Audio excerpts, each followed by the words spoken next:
ఎండమూరి గారు లైఫ్లో పైకి రావాలి అంటే ధనవంతుల పిల్లలుగానే పుట్టాలి అనుకుంటూ ఉంటారు. ఎందుకంటే వాళ్ళకి ఎలాంటి కష్టం ఉండదు, చేయాలనుకున్నవి చేయగలుగుతారు అనేటువంటి మనస్తత్వంలో ఉంటారు. సో మీరేమంటారు, నిజంగానే ధనవంతుల ఫ్యామిలీలో పుడితేనే వాళ్ళు సక్సెస్ఫుల్గా లీడ్ చేయగలుగుతారా భవిష్యత్తులో? మన ఘంటసాల తెలుసు కదా, ఘంటసాల నుంచి క్రికెట్ ప్లేయర్ రోహిత్ శర్మ తెలుసు కదా.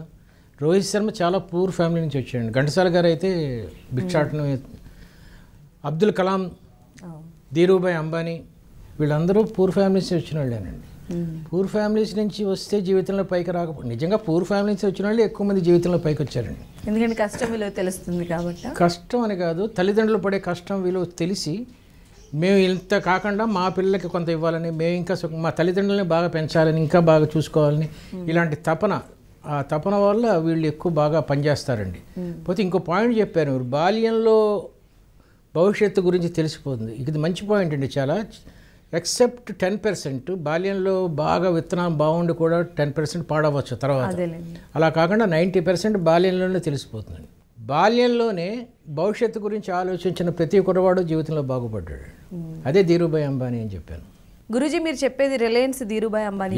ధీరుభాయ్ అంబానీ చిన్నప్పుడు చాలా పూర్ స్టేజ్లో ఉండి ఆయిల్స్, వేస్ట్ ఆయిల్స్, ఫిల్టర్స్ అమ్ముకునేవారు. స్టీవ్ జాబ్స్ అని విన్నారో లేదా మీరు? స్టీవ్ జాబ్స్ అనే అతను అడాప్టెడ్ చైల్డ్, ఒక పూర్ ఫ్యామిలీ అతను తీసుకుంటే 2 నోట్లోకి అన్నం ముద్ద వెళ్ళటం కోసం అతను చాలా కష్టపడి ధీరుభాయ్ అంబానీ. దీనికన్నా best example Maria Sharapova, tennis player, Russian అమ్మాయి. ఆ అమ్మాయికి 8 ఏళ్ల వయసులో ఆ అమ్మాయి ఆడుతున్న టెన్నిస్ చూసి రష్యన్ కోచ్ ఏం చెప్పిందంటే, ఈ అమ్మాయికి ఇక్కడ లాభం లేదు, అమెరికా పంపించాలి, అక్కడ బాగుంటుంది అని చెప్పారు. ఈ అమ్మాయిని అమెరికా పంపించే అంత డబ్బులున్న ఫ్యామిలీ కాదు. వాడు పాపం అన్న కష్టపడి చందాలు వసూలు చేసి మొత్తానికి అమెరికా పంపించినప్పుడు అమెరికాలో కోచ్ ఏమన్నాడంటే, ఇంత చిన్న పిల్లలకి నేను కోచింగ్ ఇవ్వను అన్నాడు. అప్పుడు ఫాదర్ ఏమన్నాడంటే, ఈ అమ్మాయి ఒక టెన్నిస్ ఒకసారి చూడండి అని. ఆ అమ్మాయి ఇలా సర్వ్ చేస్తే ఆ బాల్ వేగం చూసిన తర్వాత షాక్ అయిపోయాడు American coach.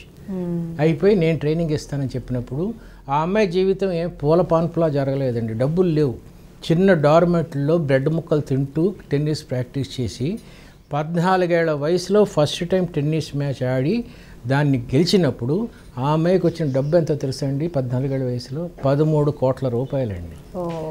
So this is how బాల్యంలో ఆ అమ్మాయిని ఇంటర్వ్యూ చేసినప్పుడు సక్సెస్ గురించి మీరు ఏం చెప్తారని అడిగినప్పుడు ఆ అమ్మాయి ఒకటే మాట చెప్పింది, సమయం విలువ తెలుసుకోవటం. I started my career at the age of 8 and at the age of 13 I'm a millionaire. సమయం విలువ ఎంత తొందరగా తెలుసుకుంటే నువ్వు నీ జీవితం అంత బాగుంటుంది అని చెప్పింది. కాబట్టి బీదవాళ్ళ అబ్బాయిలు కూడా సమయం విలువ తెలుసుకొని తొందరగా ఆ పునాదులు తవ్వేస్తే చాలా